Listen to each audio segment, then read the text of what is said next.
থাম বল্টু থাম, সারাদিন কি শুধু নাচানাচি করবি? এদিকে যে ক্ষুধা লেগেছে, সে হুঁশ কি আছে তোর? ঠিক বলেছিস বন্ধু, চল চল বাইকটা নিয়ে বেরিয়ে পড়ি। যে করেই হোক দুজনকে একটা শিকার খুঁজে পেতেই হবে। বাইক নিয়ে গেলে তাড়াতাড়ি শিকার খুঁজে পাবো, বুঝেছিস? হ্যাঁ হ্যাঁ বন্ধু, চল চল তাড়াতাড়ি চল। এই বলে নাট আর বল্টু শিয়াল বাইক নিয়ে বেরিয়ে পড়লো জঙ্গলে শিকার খুঁজতে। শোন বল্টু, বাইকটা আস্তে চালাস, তোর আবার বাইকে উঠলে তো হুঁশ থাকে না। তুই বাইক চালাস নাকি প্লেন চালাস কিছুই বুঝতে পারি না। ধুর, তোর মতো ভীতুর সাথে যে কেন বন্ধুত্ব করতে গিয়েছিলাম। মোটর বাইক চালানোর আসল মজা তো জোরে চালানোর মধ্যেই। বাইক যত জোরে চালাতে পারবো ততই তো মজা পাবো। আস্তে চালানোর মজা কি কোনো মজা আছে বল? এখন আর কোনো কথা না বলে শক্ত করে ধরতো আমায়। এই বলে বল্টু শিয়াল মোটর বাইকটি এত জোরে চালাচ্ছিল যে চলতে চলতে মোটর বাইকটি একদম আকাশে উঠছিল। বল্টু, এটা কি করলি? মোটর সাইকেলটা তো এখন চলতে চলতে উড়োজাহাজের মতো চলছে, যদি এখন পড়ে যাই তখন কি হবে বল? আরে চুপ কর তো নাট, বেশি কথা বলিস না। তোকে বললাম না আমাকে শক্ত করে ধরতে। আমার মতো একটা পাকা চালক তোকে কে মোটরসাইকেল থেকে ফেলে দিতে পারে? তুই এক কাজ কর, এখান থেকে আশেপাশে নজর রাখ, দেখ কোথায় শিকার পাওয়া যায়। যেখানে শিকারের দেখা পাবি শুধু আমায় বলবি, আমি মোটর বাইকটা সেখানে নামিয়ে দিব, বুঝলি? দেখ তো নাট ভালো করে, ওই দূরে জঙ্গলের মাঝে এক মুরগির খামার দেখা যাচ্ছে না? হ্যাঁ বল্টু, তাই তো মনে হচ্ছে, ওটা একটা মুরগির খামারই। তাড়াতাড়ি বাইকটা নামিয়ে দে, ওখানেই আমাদের নামতে হবে। মজা করে দুজনে মুরগি খেতে পারবো। এরপর বল্টু ধপাস করে বাইকটি নিচে নামিয়ে দিল। বাইকটি নিচে নামতেই নাট আর বল্টু দুজনে ছিটকে পড়ে গেল। ওরে বাবা রে, গেল রে গেল, কোমরটা একবারে ভেঙে গেল। তোর বাইকে আমি আর কোনোদিন উঠবো না বল্টু, তোকে কতবার বলেছি এভাবে বাইক চালাস না চালাস না, কিন্তু কে শোনে কার কথা? ও মা গো! চুপ কর হারামজাদা, একটু পড়ে গেছে তাতেই কান্নাকাটি শুরু করে দিয়েছে। ওই দেখ কি নাদুস নুদুস মুরগি, চল চল দুজনে গিয়ে ধরে পেট পুড়ে খাই। এরপর নাট আর বল্টু দুজনে চুরি করে মুরগি খেতে লাগলো। বল্টু, মুরগিগুলো খেতে তো খুব সুস্বাদু, মুরগির পুরো শরীরটা তেলে তেলে ভরা, খেয়ে খুব মজা পাচ্ছি। আরে এটা যে কার মুরগির খামার, ধরতে পারলে 12টা বাজিয়ে দেবে। চুপ কর হারামজাদা, এখানেও তোর ভয়? মুরগি খাচ্ছিস, খা। এত কিছু জেনে তোর লাভ নেই, তাড়াতাড়ি খেয়ে এখান থেকে কেটে পড়। যে কোনো সময় মুরগির মালিক আবার চলে আসতে পারে। নাট আর বল্টু যখন মুরগি চুরি করে খাচ্ছিল, ঠিক তখনই সেখানে খামারের মালিক গর্জিলা চলে আসে। ওরে পাজি শিয়ালের দল, তোদের এত বড় সাহস, আমার খামারের মুরগি চুরি করে খাস? আজ তোদের একদিন কি আমার একদিন। বল্টু, এখানে আর এক মুহূর্ত দেরি করা যাবে না, চল তাড়াতাড়ি পালাই। এরপর নাট আর বল্টু বাইক স্টার্ট দিয়ে সেখান থেকে পালাতে শুরু করলো। ওরে পাজি শিয়ালের দল, তোরা বাইক নিয়ে এসেছিস আমার খাবারে মুরগি চুরি করতে? তোদের পিছনে দৌড়ে এখন আমার কোনো লাভ নেই, তোদের বুদ্ধি দিয়ে ধরতে হবে।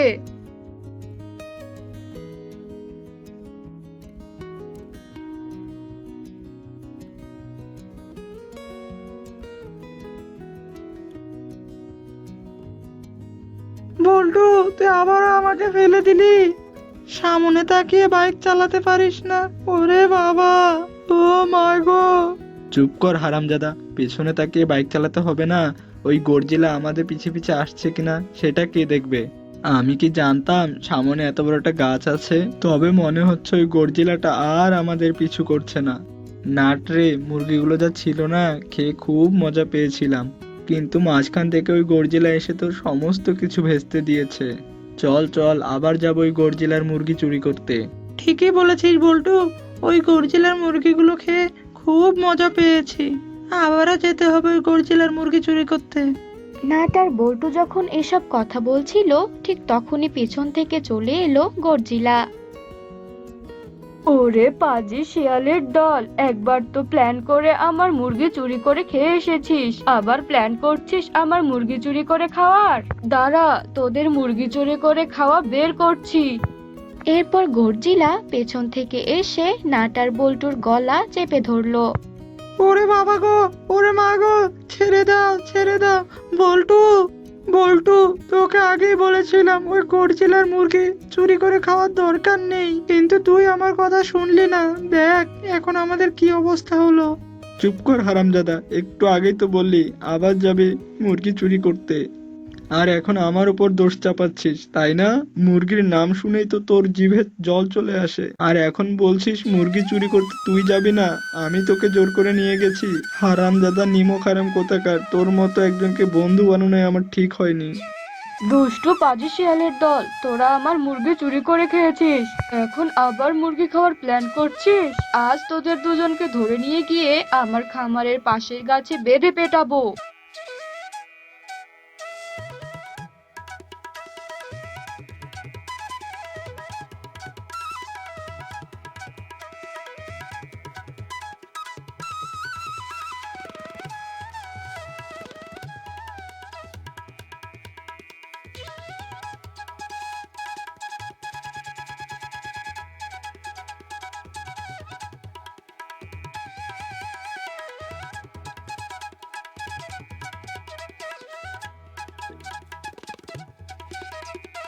ওরে বাবারে, ছেড়ে দাও, ছেড়ে দাও, আর কোনোদিন চুরি করব না। ওরে বাবারে, ছেড়ে দাও।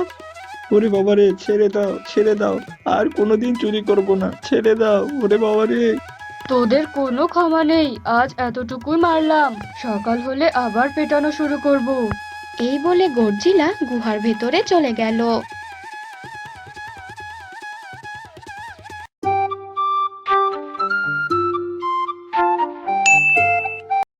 ফিরোজপুর গ্রামে অনেক পশু পাখির বসবাস ছিল।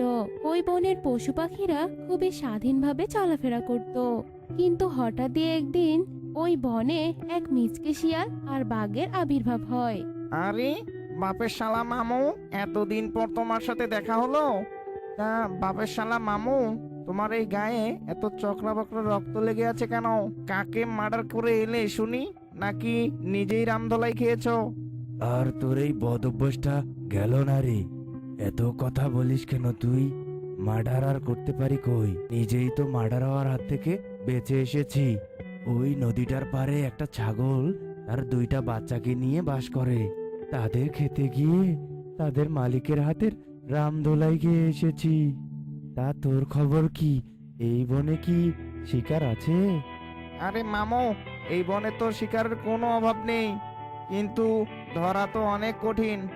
আচ্ছা মামু শোনো, পাশে এক হাঁসের ফ্যামিলি বাস করে, কিন্তু ওই হাসি তো মহা চালাক, অনেকবার মিল লাগিয়েও তার ছানাদের খেতেই পারিনি। এক কাজ করো, ওকে পরে দেখে নেব। তুমি যদি কোনো পশুর খোঁজ এনে দিতে পারো, তাহলে আমি তাদের ধরে তোমাকে এনে দিতে পারবো। তুমিও খেতে পারবে আর আমিও খাবো। কি বলো, পারবে তো খোঁজ দিতে? আমি আবার বেশি হাঁটতে পারি না, আমার বাতের ব্যথা, তাই তোমাকে বললাম আর কি। আরে এটা কোনো ব্যাপার হলো নাকি? আমি আজ থেকে বেরিয়ে পড়বো, কিন্তু ভাগ্নে এখন যে বড্ড খিদে পেয়েছে। তোর কাছে কোনো শিকার থাকলে দে না, একটু খেয়ে নেই। ওই যে শুরু হয়ে গেছে, যেই না একটু রস করে কথা বলেছি অমনি খাই খাই শুরু হয়ে গেছে। নারা, তোকে খাওয়াচ্ছি। মামু, আমার ডেরাতে একটা কচি সাপ মেরে রেখেছি, ওটাকেই তুমি খেতে পারো। ও এক থু, আরে না না, আমি সাপ টাপ খাই না। আমার কোনো খিদে পায়নি ভাগ্নে, কথাটা শুনে আমার বমি পাচ্ছে। তাহলে ভাগ্নে এখন আমি চলি, শিকার খোঁজার জন্য তো খোঁজ লাগাতে হবে নাকি? এই বলে বাঘ শিকার খোঁজার জন্য চলে যায় আর ছোট ছোট প্রাণীগুলোকে ধরে শিকার করতে থাকে। একদিন একটি হরিণ মাঠে ঘাস খাচ্ছিল। হরিণকে দেখে বাঘ বলে, আরে বাহ, এত সুন্দর হরিণ! ছোট ছোট পাখিদের খেয়ে আমার তো পেটের এক কোনাও ভরে না। ওই হরিণটাকে যদি খেতে পারি, তাহলে 2 দিন আর আমাকে খাওয়ার চিন্তা করতে হবে না। কিন্তু তার জন্য তো এখনই মিচকেকে এখানে নিয়ে আসতে হবে। মিচকের তো আবার অনেক বুদ্ধি, বুদ্ধি দিয়েই এই হরিণকে ধরে ফেলতে হবে। দাঁড়া হরিণ, তোকে আজ আমি খেয়েছি। এই বলে বাঘ মিচকে শিয়ালকে হরিণের কথা বলে। মিচকে হরিণের কথা শুনে বাঘের সাথে হরিণের কাছে যায়। আরে হরিণ বোন, তুমি আমাদেরকে দেখে একদমই ভয় পেও না। আমরা তোমাকে ধরতে আসিনি, আমরা তোমাকে দাওয়াত করতে এসেছি। আমাদের মামুর বউ মামি গতকাল ট্রেন অ্যাক্সিডেন্টে মারা গেছে, তাই তার নামে শ্রাদ্ধ করব। হয়েছে হয়েছে, আর চাপা মারতে হবে না। আমি তোদের মতলব বুঝি না মনে করেছিস? ওই বাঘের তো বিয়েই হয়নি, বউ আবার এলো কোথা থেকে? আরে হরিণ বোন, তোর পায়ের নিচ দিয়ে সাপ যাচ্ছে, মামু ধরো। হরিণ যেই না পায়ের দিকে তাকায়, অমনি বাঘ আর মিচকে শিয়াল হরিণকে ধরে ফেলে আর তাকে মেরে দুজন মিলে খেতে থাকে। আর এসব হাসি তার দুই ছানাদের নিয়ে দূর থেকে দেখতে থাকে। হাসি তখন দ্রুত তার ছানাদের নিয়ে তার আস্তানায় চলে যায়।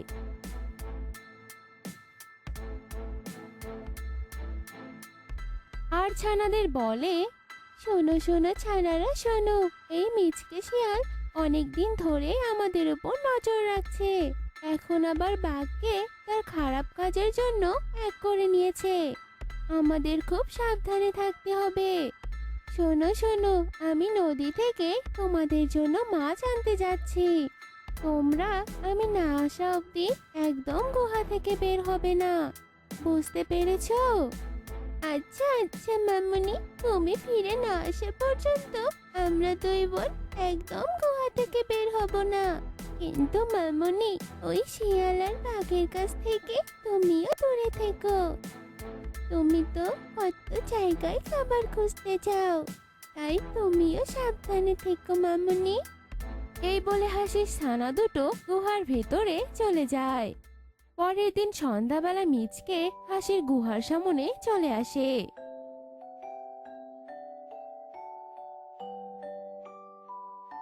ও হাসি, ও হাসি, তুমি কি যে রূপসী, মন চায় ময়না পাখির মতো বুকের পিঞ্জরে পুষি। ও হাসি, ওরে হাসি, কতদিন তোর পিছনে পিছনে ঘুরবো, তোকে কি কোনোদিনও আমার পেটের ভিতরে ভরাতে পারবো না? সুইট হাসি আমার, চারিদিকে তো বেশ অন্ধকার, যাই লুকিয়ে একটু হাসিকে দেখে আসি, বলা তো যায় না, খাওয়ার চান্সটা পেতেও পারি। এই বলে মিচকে শিয়াল চুপি চুপি হাসির গুহায় ঢুকে পড়ে। হাসি তার দুই ছানাকে নিয়ে ঘুমিয়েছিল। হাসির পাশেই একটা কলসি রাখা ছিল। হঠাৎ মিচকের পা লেগে কলসিটি মাটিতে পড়ে যায়, আর তখনই হাসির ঘুম ভেঙে যায়। কে কে? আরে আরে, এ তো দেখছি মিচকে, তুই কি না আবারও এসেছিস আমার এখানে? ছানারা, ধারালো ছুরিটা নিয়ে আয় তো, আজ মিচকের লেজ কেটে আমি পথের কুকুরদের খাওয়াবো। তোকে আমি অনেকবার ছাড় দিয়েছি, আর দেব না। তোর অত্যাচারে বনের সব ছোট ছোট পাখিরা স্বাধীনভাবে চলতে পারে না, এমনকি রাতের বেলাও শান্তি মতো ঘুমাতেও পারে না। হাসির মুখে এমন কথা শুনে মিচকে শিয়াল ভীষণ ভয় পেয়ে যায় আর সেখান থেকে পালিয়ে যায়। এভাবেই কেটে যায় বেশ কিছুদিন। একদিন হাসির দুই ছানা তার মাকে বলে, মামুনি, ও মামুনি, আমরা তো অনেক দিন হলো নানুর বাড়িতে যাই না। মামুনি, ও মামুনি, চলো না নানুর বাড়ি থেকে একটু ঘুরে আসি। কিন্তু সোনামণিরা, তোমার নানুর বাড়ি যেতে হলে তো নদী পার হতে হবে, কিন্তু এ সময় তো নদীতে অনেক পানি, আর শুনেছি নদীতে নাকি কুমিররাও আসা যাওয়া করে। এ অবস্থায় আমি তোমাদের নিয়ে কিভাবে নানুর বাড়িতে যাব বলো তো? মামুনি, তুমি কুমিরকে নিয়ে একদম ভয় পেও না, কুমির তো আমাদের বন্ধু হয়, তুমি নদীর পাড়ে গেলে সেটা বুঝতে পারবে।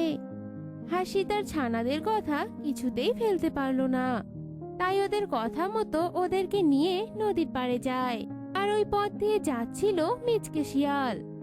মিচকে তাদের সবাইকে একসাথে দেখে মনে মনে বলে, আরে বাহ, আজকে এদের সামনে আমাকে ভালো রূপ ধারণ করতে হবে, আর যে করেই হোক এই দুই ছানা আর সুইট হাসিকে খেতে হবে। এই বলে মিচকে শিয়াল তাদের সামনে যায়। হাসি মিচকে শিয়ালকে দেখে ভীষণ রেগে যায় আর বলতে থাকে, কি ব্যাপার মিচকে, তুই কিনা আবার এসেছিস আমার ছানাদের খেতে? আরে না না হাসি, তুমি ভুল বুঝছো। আমি তোমার কাছে ক্ষমা চাইতে এসেছি। তুমি আমাকে শত্রু না ভেবে বন্ধু ভাবতে পারো। আর আমি কথা দিচ্ছি, আমি তোমাদের কোনো ক্ষতি করব না। বিশ্বাস করো আমাকে। হাসিও মিচকের মধুর মধুর কথা শুনে বিশ্বাস করে নেয় আর বলে, আচ্ছা আচ্ছা ঠিক আছে, আসলে আমার ছানারা তার নানুর বাড়িতে যাওয়ার জন্য বায়না ধরেছে, কিন্তু এত বড় নদীতে আমি একা একা ওদের নিয়ে পার হতে পারবো না। আরে হাসি, এ নিয়ে তুমি একদম চিন্তা করো না। এক কাজ করো, তুমি একাই চলে যাও, আর আমি তোমার ছানাদের পিঠে করে পার করছি। যাও, তুমি আগে চলে যাও। মিচকের কথা মতো হাসি নদীতে নেমে পড়ে, আর যেই না নদীর মাঝপথে যায় অমনি মিচকে হাসতে হাসতে বলে, ইহিহিহিহি, ওরে বোকা হাসি, তুই তো সত্যি অনেক বোকা। এমনি কি সবাই বলে মেয়েদের বুদ্ধি হাঁটুর নিচে? আর আমার বুদ্ধি আছে বলেই সবাই আমাকে পণ্ডিত শিয়াল বলে। এখন আমি তো তোর ছানাদের পাঁপড় ভাজার মতো কড়মড় করে খাবো। এই বলে মিচকে হাসির ছানাদের ধরে খেয়ে ফেলে আর সেখান থেকে চলে যায়। হাসি নদীর পাড়ে এসে কান্না করতে থাকে, তুই আমার ছানাদের খেয়েছিস, তুই কি ভেবেছিস আমি তোকে ছেড়ে দেব? তোর মৃত্যু খুব তাড়াতাড়ি হবে, এই আমি বলে দিলাম। এই বলে হাসি কাঁদতে কাঁদতে তার আস্তানায় ফিরে যায়। এভাবে কেটে যায় আরো কিছুদিন। একদিন মিচকে রাতের অন্ধকারে হাসির গুহাতে যায়, আর হাসিও তাকে গুহাতে দেখতে পায়। এরপর হাসি চুপি চুপি পেছনে গিয়ে তার লেজে আগুন লাগিয়ে দেয়, আর সাথে সাথেই মিচকের পুরো শরীরে আগুন লেগে যায়। মিচকে আগুন নিয়ে দৌড়াতে দৌড়াতে তার পুরো শরীর আগুনে ঝলসে যায়, আর সে মারা যায়। তারপরের থেকে বনের সব পশু পাখি নির্ভয়ে চলাফেরা করতে থাকে।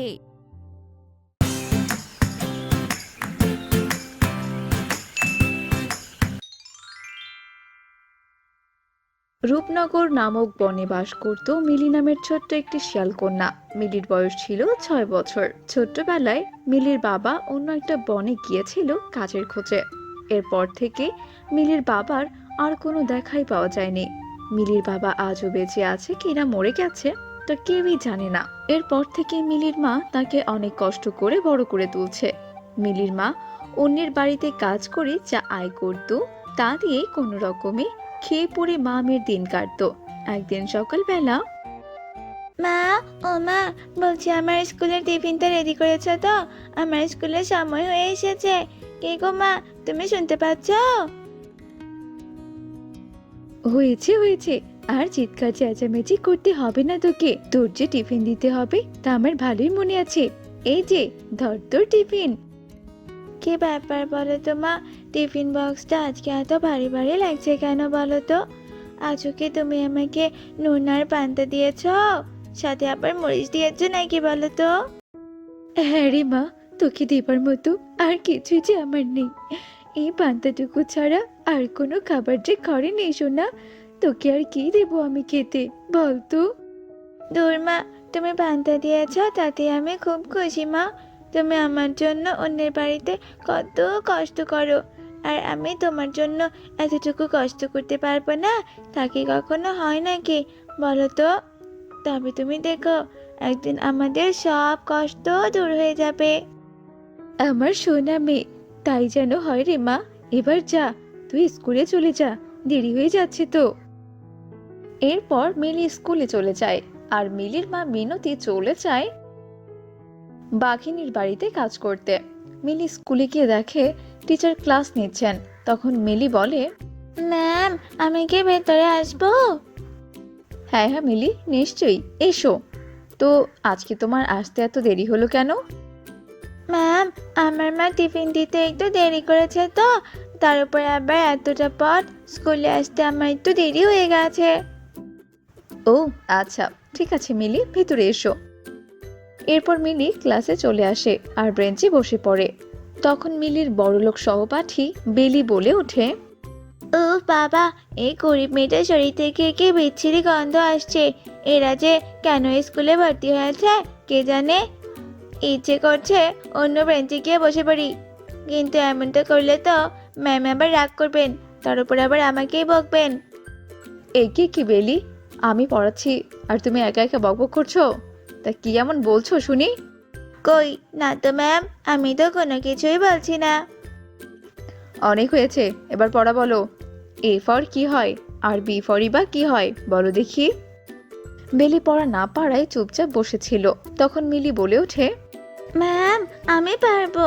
এ for apple, B for ball. Very good Mili, তুমি গরিব হলেও খুব ভালো স্টুডেন্ট। একদিন তুমি অনেক বড় হবে, দেখো। আর শোনো সবাই, কাল তোমাদের সবাইকে আমাদের স্কুলে লেহেঙ্গা পরে আসতে হবে। তার কারণ হলো কাল আমার জন্মদিন, তাই আমি চাই তোমরা সবাই আমার জন্মদিন উপলক্ষে পার্টিতে লেহেঙ্গা পরে স্কুলে আসো, কেমন? ম্যামের এমন কথা শুনে সব স্টুডেন্টরা ভীষণ খুশি হয়ে যায়। এক পর্যায়ে তাদের স্কুল ছুটি হয়ে যায় আর মিলি মন খারাপ করে বাড়ির দিকে হাঁটতে থাকে আর বলতে থাকে, আমি ম্যামের জন্মদিনের অনুষ্ঠানে কি করে যাব? আমার জামার মধ্যে তো হাজারটা জোড়া তালি দিয়া, পরার মতো ভালো কোনো জামাই তো আমার নেই, তার উপর আবার লেহেঙ্গা। এই লেহেঙ্গা আমি কোথায় পাবো? মাকে বললে তো মা ভীষণ রেগে যাবে। বুঝতে পেরেছি, আমার বুঝি ম্যামের জন্মদিনে আর যাওয়া হবে না। আচ্ছা, আমি কেন এত গরিব হলাম? কেন কেন আমার সব ইচ্ছে এভাবে শেষ হয়ে যায়? আমি কি কোনোদিনও আমার কোনো ইচ্ছে পূরণ করতে পারবো না? কেন আমার সাথে সবসময় এমনটা হয়?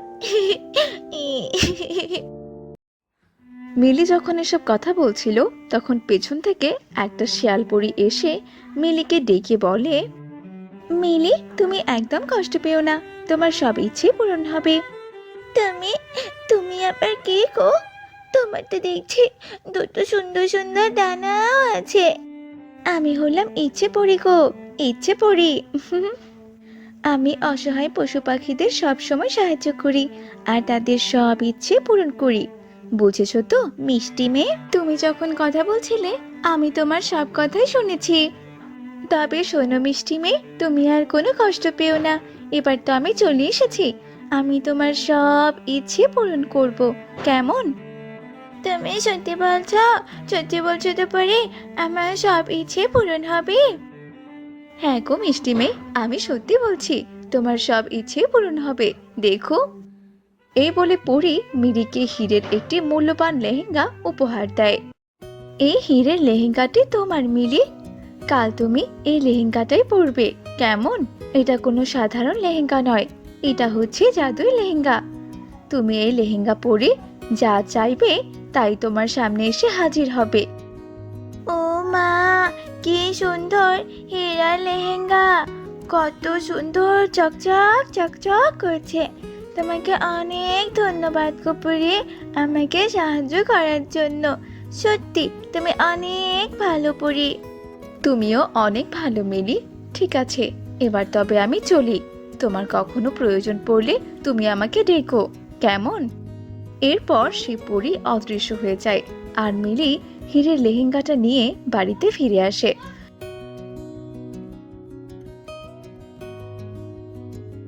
তারপর সে তার মাকে সব কথা খুলে বলে। সব শুনে তো তার মা শিয়ালিনীও ভীষণ খুশি হয়ে যায়। পরের দিন ম্যামের জন্মদিনের অনুষ্ঠানে মিলি সবার সামনে লেহেঙ্গাটি পরে যায়। সবাই মিলির এমন হীরের লেহেঙ্গা দেখে ভীষণ প্রশংসা করে। এদিকে বেলি একা একা বলতে থাকে, কি ব্যাপারটা কি? আমি তো এসবের কোনো কিছুই বুঝছি না। এই গরিব মিলি এরকম চকচকে একটা লেহেঙ্গা কোথা থেকে পেলো? লেহেঙ্গাটা দেখে তো মনে হচ্ছে এটা অনেক দামি, কিন্তু কোথায় পেলো ও? একবার কি গিয়ে জিজ্ঞেস করবো ওকে? না না বাবা থাক, হয়তো এই গরিব মেয়েটাকে এই লেহেঙ্গাটা কেউ দিয়েছে। নয়তো কারো থেকে ধার করে নিয়ে এসেছে। আমি বাবা ওকে কোনো কিছু জিজ্ঞেস করতে যাব না। কোনো কিছু জিজ্ঞেস করতে গেলে হয়তো আমাকে বানিয়ে বানিয়ে বলবে। কিন্তু আমি তো খুব ভালো করেই জানি লেহেঙ্গা কেনার মতো ওর কোনো সামর্থ্য নেই। এরপর কোনো রকম ভাবে ম্যামের জন্মদিনের অনুষ্ঠান শেষ হয়ে যায় আর সবাই যার যার বাড়িতে ফিরে যায়। এইদিকে মিলি বাড়িতে ফিরে এসে তার মাকে বলে, মা, ও মা, এই দেখো আমি ফিরে এসেছি মা। শোনো, আমি আর কোনোদিনও তোমাকে অন্যের বাড়িতে কোনো কাজ করতে দেব না মা। কিন্তু মা, আমি কাজ না করলে তুই খাবি কি বলতো? আর সংসারই বা চলবে কি করে? সে নিয়ে তোমাকে কোনো চিন্তা করতে হবে না। এই দেখো আমি কি করি। জাদুই লেহেঙ্গা, জাদুই লেহেঙ্গা। আমাদের এই কুড়ে ঘরটা একটা সুন্দর প্রাসাদের মতো বাড়ি বানিয়ে দাও। আর আমাদের অনেক টাকা, স্বর্ণমুদ্রা ইত্যাদি দিয়ে দাও, যাতে আমাদের আর কখনো কোনো কষ্ট করতে না হয় আর কোনো অভাবও না থাকে। এরপর সত্যি সত্যি তাদের কুড়ে ঘরটা অনেক সুন্দর প্রাসাদের মতো একটি বাড়িতে রূপান্তরিত হয় আর সেই বাড়িতে অনেক স্বর্ণমুদ্রা ভরে যায়। এসব কিছু দেখে তো মিলির মা এবং মিলি দুজনেই বেশ খুশি হয়। ধন্যবাদ তোমাকে জাদুই লেহেঙ্গা, সত্যি তুমি আমাদের ভাগ্য একদম বদলে দিলে। আমাদের আর কখনো কোনো কষ্ট করতে হবে না। এভাবে এক পর্যায়ে মিলিদের সব অভাব দূর হয়ে যায় আর ওরা সুখে শান্তিতে বসবাস করতে থাকে। আর ওই পরীর দেওয়া হীরের লেহেঙ্গাটির সাহায্যে অনেক গরিব পশু পাখিদেরও সাহায্য করতে থাকে।